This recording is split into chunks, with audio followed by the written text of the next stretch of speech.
एक के pop band है जिसमें 7 मेंबर्स हैं और अब बीटीएस के इन सभी 7 सदस्यों को दक्षिण कोरिया के राष्ट्रपति ने भविष्य की पीढ़ियों और संस्कृति के लिए दक्षिण कोरिया का विशेष दूत नियुक्त किया है और इन्हें डिप्लोमेटिक पासपोर्ट दिए गए हैं। दक्षिण कोरिया के राष्ट्रपति मून जे इन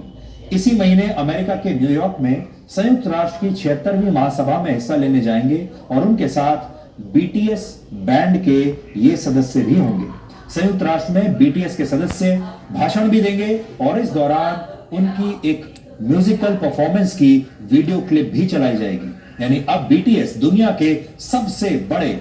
राजनीति के मंच पर दक्षिण कोरिया की सॉफ्ट पावर को बढ़ाते हुए आपको नजर आएंगे।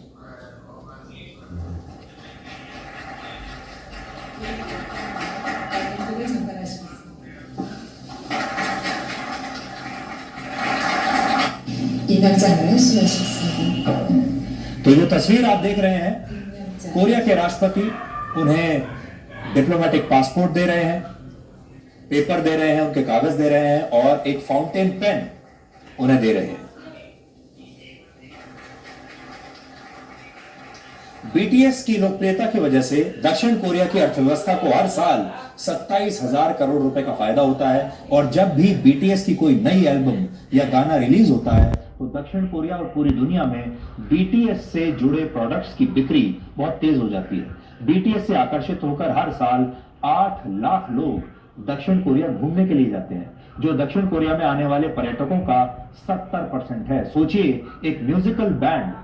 दक्षिण कोरिया में आने वाले पर्यटकों को अपनी तरफ इस हद तक खींच रहा है कि उनका शेयर 70% हो गया। इतना ही नहीं, बीटीएस के सदस्यों के लिए दक्षिण कोरिया की सरकार ने पिछले साल अपने देश के 63 साल पुराने कानून को भी बदल दिया था। इस कानून के मुताबिक दक्षिण कोरिया में 18 से 28 वर्ष की उम्र के युवाओं को अनिवार्य रूप से 20 महीनों के लिए वहां की सेना में अपनी सेवाएं देनी होती है। पिछले साल ही बीटीएस के सदस्य जिनका नाम है जिन, वो 28 वर्ष के हो गए थे और अगर ये कानून नहीं बदला जाता तो जिन को बीटीएस छोड़ना पड़ता और सेना में शामिल होना पड़ता। लेकिन दक्षिण कोरिया ने इस कानून में बदलाव किया और यह नियम बनाया कि के पॉप स्टार्स को इसमें 2 साल की छूट और दे दी जाए। अब दक्षिण कोरिया के के पॉप स्टार्स 18 से 28 नहीं बल्कि 18 से